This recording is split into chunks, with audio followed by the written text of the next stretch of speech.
안녕하세요. 권현진입니다. 물리화학을 입문하는 학생들이나 또 물리학에 관심이 있는 학생들은 물리학을 어떻게 공부를 해야 되는지, 또 물리학 자체가 무엇인지 궁금해할 거예요. 그래서 이 학습 가이드 영상을 통해서 여러분들의 궁금증을 하나씩 해결해 보도록 하겠습니다. 먼저 어디서부터 시작을 해야 되는가? 우리가 공부의 기초다라고 하는 것은 수업 전에 어떤 내용을 담고 있는지 예습을 하고 한번 책을 읽어보는 거. 이게 기본이 되지만 굉장히 핵심적이면서도 중요한 내용입니다. 그러니까 수업 들어가기 전에 기초 과정에 대한 예습을 한번 해보고, 그리고 수업이 마치고 나면 내가 배운 내용을 바로 확인하는 그런 복습하는 그런 습관을 갖는 것이 매우 중요하죠.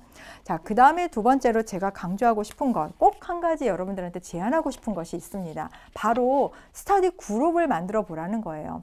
그래서 또래 집단들끼리 또는 선후배들끼리 이렇게 함께 공부를 하면서 자신이 공부하는 부분들을 가르쳐 보기도 하고, 또 다른 사람이 설명하는 내용들을 들어보기도 하는 그러한 기회를 반드시 만들어 보라고 여러분들한테 제안하고 싶습니다. 왜냐하면 이건 실제로 연구한 결과예요. 전 세계 상위권 학생들 또는 많은 성공한 사람들의 어떤 습관들을 모두 다 조사를 해보니까 한 가지 공통점이 있더라라는 거예요. 이거는 본인이 다른 사람에게 자신이 알고 있다라고 생각하는 부분을 설명하는 그런 습관이 있다라는 거고, 또 일부러 그러한 기회를 많이 만들려고 했다라는 겁니다.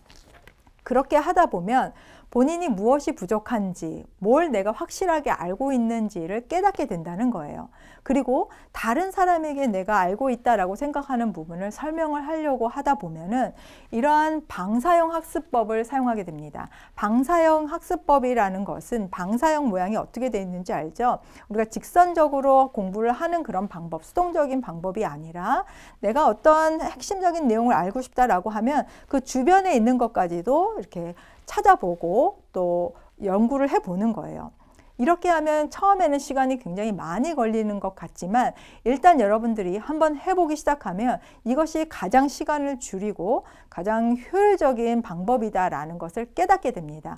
그래서 많은 성공한 사람들 같은 경우에는 이러한 방사형 학습법이 습관이 될 수 있도록 몸에 익히고 여러 번 반복해서 이러한 과정과 기회를 만든다는 거죠. 그리고 물리화학의 특성상 여러분들이 여러 가지 나오고 있는 그런 수식들이 있습니다. 그리고 굉장히 개념들이 많이 나와요. 이러한 개념들을 나름대로 정리를 해두는 것이 중요합니다. 이렇게 정리를 하고 나면 여러분들이 다른 사람한테 설명을 한다든지 가르친다든지 할 때 굉장히 효율적으로 이용을 할 수가 있어요. 자기만의 무기가 되는 거죠. 그러니까 이러한 각자의 개념을 정리하고 수식을 정리한 그러한 노트를 만들어주는 것이 좋습니다. 그리고 반복, 그리고 또 반복. 여러분들 우리가 연습을 아무리 많이 했다라고 해도 잠깐 쉬게 되면은 또 왠지 어색하고 뭔가 부족해지는 그런 것들 많이 느꼈을 거예요. 일상생활에서. 그렇기 때문에 내가 쉬었다가 다시 하려고 하는 것보다는 계속 꾸준히 연습을 하고 반복을 하는 것이 가장 효율적이고 효과적인 공부 방법이다라고 이렇게 볼 수가 있는 겁니다. 자, 그 다음에 이 준비되어 있는 물리화학 강의를 우리가 어떻게 활용을 해야 되는가. 여러분들 우리가 동일한 물리화학 교재를 사용을 하고 있지만, 그리고 동일한 영상을 만들었지만 학습자의 어떤 처지나 또 학과 개별적인 성향에 따라서 학습하고 있는 그런 특성들은 많이 달라질 수 있어요. 그러니까 동일하게 나간 부분이라도 여러분들이 어떻게 필요에 따라서 활용을 하느냐는 굉장히 달라질 수가 있습니다. 그래서 그 예를 보면 여러분들이 어떤 챕터를 선택을 했다. 근데 나는 그 챕터가 굉장히 익숙하고 잘 알고 있다. 그러면 넘어가면 돼요. 그런데 이 부분은 내가 잘 이해가 안 간다. 반복해서 들어야 되겠죠. 그리고 반복해서 듣다가 두 번, 세 번 들으니까 익숙해졌다. 빨리 감기 하면서 확인을 할 수가 있습니다. 이렇게 재생 속도를 여러분들이 조절을 한다든지 넘어가기를 한다든지 하는 식으로 여러분들 각자의 능동적인 학습 전략을 필요로 하는 거예요. 그러니까 여러분들이 꼭 주도적으로 내가 어떻게 무엇이 필요한지를 알고 거기에 맞춰서 수업을 공부를 해야 된다라는 거죠. 그리고 동영상 강의의 이 특성상 굉장히 밀도가 높은 수업이게 됩니다. 왜냐하면 이게 온라인 수업하고 오프라인 수업의 가장 큰 차이점이 오프라인 수업 같은 경우에 1시간 분량이 온라인 수업의 거의 15분과 같은 정신적인 소모를 하고 있다라고 보면 돼요. 그래서 굉장히 밀도가 있는 그런 내용입니다. 그렇기 때문에 여러분들은 처음부터 끝까지 쭉 듣기만 한다 그러면 여러분들이 공부의 집중력이 조금 흐트러질 수밖에 없어요. 그건 당연합니다. 그러니까 그걸 인지를 하고 어느 정도 들은 다음에 잠깐 스톱 버튼을 누르고 노트 정리를 하거나 또 나름대로 환기를 하거나 또는 교재를 읽어보거나 하는 그런 방법들을 취해야 돼요. 그리고 나서 다시 듣는다든지 하는 그런 방법으로 이 밀도가 높은 수업을 그대로 다 소화를 하려면 어렵기 때문에 여러분들 나름대로의 시간과 강약 조절을 하는 것이 중요합니다. 자, 그 다음에 난이도 부분에 대해서 여러분들 궁금해 하시는 학생들이 많았어요. 내가 분명히 열심히 공부를 했는데 그리고 어떤 부분에서는 개념이 이해가 되는데 왜 문제만 주어지면 잘 풀리지 않을까 라고 이제 질문하시는 분들이 많아요. 그런데 뭐 이런 분들은 이제 당연하다. 거의 대부분의 다른 학생들도 그렇다라고 생각하시면 됩니다. 개념 부분에 대한 기초가 분명하고 튼튼해야 된다는 것은 확실해요. 맞습니다. 개념은 아주 중요해요. 그런데 내가 개념을 다 알았다고 해서 어떤 문제를 주어도 내가 척척척척 잘 푼다라는 것은 착각이에요.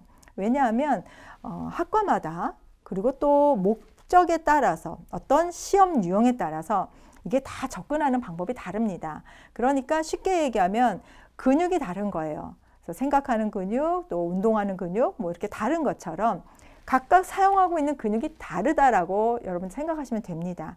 그러니까 일단 내가 개념은 알았다라고 생각이 들면 예시문항을 통해서 개념에 대한 내용을 한번 적용을 해보고 정말로 이해를 했는지, 개념을 이해를 했는지 확인하는 거고요. 연습 문제 같은 경우에는 이러한 개념들이 한 가지가 아닌 거 2개, 3개 이렇게 중복되어 있거나 연결되어 있는 경우가 많아요. 그러니까 연습 문제를 통해서 이러한 개념들을 또 이해했는지를 확인을 해보는 거예요. 그런데 여기까지는 다 공통적인 거고 그 다음에 각 학교, 학과 또는 이제 해외에서 공부하고 있는 학생들 같은 경우에는 해외의 어떤 대학의 처지에 따라서 문제의 유형이라는 것은 상당히 다릅니다. 그러니까 내가 마치 이거 공부했나 싶을 정도로 문제 유형이 다르게 나오는 경우도 있어요. 이 경우에는 여러분들이 마치 0점 조절을 한 것처럼 그 문제 유형에 여러분들의 조정을 해야 됩니다. 아, 이러한 유형의 문제들이 나오는구나. 또는 교수님에 따라서 아, 이러한 문제 유형을 중요하다라고 생각을 하시는구나. 이렇게 조정을 해 두는 거예요. 그리고 나서 개념을 다시 보게 되면 개념을 보는 그러한 문제 유형에 맞춰서 뭐 어떤 관점이 달라지게 됩니다. 그러니까 문제 유형을 보고 맞추는 그런 눈이 달라지게 되는 거죠. 이렇게 여러분들이 스스로 조정을 해가면서 개념과 문제 풀이를 이렇게 반복을 하게 되면 충분히 문제를 통해서도 여러분 좋은 성과를 얻을 수가 있을 겁니다. 자, 그래도 쉽게 하는 방법이 있지 않을까요? 라고 이제 질문하는 학생들이 있을 거예요. 처음에 물리학을 공부하다 보면은 이 장벽이 굉장히 높기 때문에 난감하다라고 생각을 하는 경우가 있거든요. 물론 물리화학이라는 이런 강좌 자체가 기초화학을 공부를 하고 나서 물리화학을 선택을 할 수 있도록 대부분의 학교에서는 커리큘럼이 만들어져 있습니다. 그럼에도 불구하고 여러 가지 내용들, 또 복잡한 내용이 많기 때문에 장벽이 높은 건 사실이에요. 하지만 이러한 부분들을 여러분들이 반복을 통해서 자꾸 봐야 돼요. 교재도 여러 번 좀 읽어보고 영상도 여러 번 반복해서 시청을 하고 또 자기만의 노트나 또 수식 자료 같은 거, 공식 같은 것들을 정리를 직접 해보고 요약 노트를 만들어 보는 겁니다. 나는 손으로 쓰는 게 너무 어색해요 하는 사람들은 교재 자체를 노트화해서 하는 것도 방법이에요. 방법은 다양하고 많습니다. 다만 중요한 것은 여러분들이 반복적이고 그리고 여러분들 나름의 교재가 될 수 있도록 만들어주는 것이 중요하다는 것을 얘기를 하는 거예요. 그리고 나서 확인해야 되겠죠. 확인하는 가장 좋은 방법. 다른 사람과 함께 확인하면 좋지만 그 전에 먼저 하는 게 바로 연습 문제 활용을 하는 거예요. 문제를 풀어봐야 됩니다. 이 문제를 통해서 내가 이해하고 있는지를 스스로가 판단을 해볼 수가 있는 거예요. 그래서 연습 문제 활용까지 하게 되면 내가 정말로 잘 이해하고 있는지에 대한 부분을 스스로가 점검을 할 수 있어요. 반복하면 시간이 낭비되는 것이라고 핑계를 대는 분들 있어요. 그런데 사실은 반복이 가장 시간을 줄이고 효율적으로 공부할 수 있는 그런 방법입니다. 자, 고득점을 받을 수 있는 방법이 있을까요? 여러분들 신발 사려고 하면은 다니는데 다 신발만 보이고요. 가방 사고 싶을 때는 가방만 눈에 띄고 가방에 대한 정보만 여러분들이 수집을 할 거예요. 마찬가지로 내가 어디에 관심이 있느냐, 우선순위를 어디에 두느냐를 먼저 정하고 나면 사실은 그 다음에 학습 방법이라든지 공부 방법 이런 것들은 다 정해지게 됩니다. 그리고 이런 방법들은 정답이 없어요. 여러분들 각자에 따라서 그것을 맞춰주면 되는 거예요. 일단 우선순위를 여러분들이 물리화학, 내가 화학 공부를 하는 거에 두겠다라는 마음가짐을 갖는 것이 중요하다라는 얘기를 강조하고 싶고요.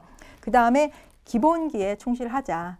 교재 읽어야 되고요. 여러 번 반복해서 봐야 되는 그러한 기본적인 것들이 습관이 돼야 됩니다. 이게 사실은 이 물리화학이라는 것들이 일상생활에서 이렇게 상식적으로 착착착착 이해될 수 있는 그런 부분들을 넘는 정말 이해가 안 되는데 하는 것들이 많습니다. 그렇기 때문에 교재를 통해서 내가 그냥 암기만 하겠다. 암기를 통해서 학점을 벌고자 하는 경우에는 외우는 것도 어렵지만 그렇게 해서는 사실상 효과가 별로 나타나질 않아요. 그래서 여러분들 수식, 개인만의 노트, 그리고 보조 자료, 참고 자료를 같이 활용하기를 바랍니다. 그러니까 우리가 애킨스 교재를 사용하고 있지만 애킨스 교재 외에도 다른 보조 교재들 같은 것들을 같이 보면서 방사형 공부를 하고 그 방사형 공부, 광대하게 공부한 부분을 자신만의 노트로 요약해서 정리를 하자라는 얘기입니다. 자, 그 다음에 이제 여러분들 마음가짐이에요. 내가 마음가짐을 어떻게 갖느냐. 사실은 모든 것이 방법이 문제가 아니라 마음가짐에 달려 있는 겁니다. 그러니까 내가 반드시 좋은 성과를 얻겠다라는 마음을 굳건히 하고 그 마음이 흩어지지 않도록 습관화할 수 있도록 반복적으로 하는 것. 그게 정석이에요.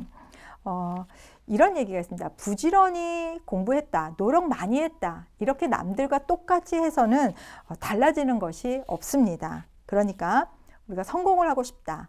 좋은 성과를 얻고 싶고 좋은 성적을 갖고 싶다라고 하는 경우에는 얼마나 많이 노력하느냐에 달려있는 것이 아니라 왜냐하면 누구나 다 노력을 충분히 부지런히 열심히 많이 하기 때문에 그럼 달라지는 건 뭐냐?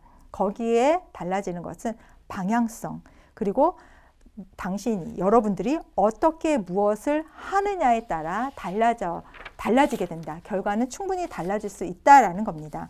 그래서 이 강좌를 시청하고 있는 모든 학생들, 학습자들이 만족하고 또 성공하는 모습을 저는 그려보면서 그리고 여러분들이 모두 성공할 수 있도록 응원하면서 강의를 마치도록 하겠습니다. 수고하셨습니다. 감사합니다.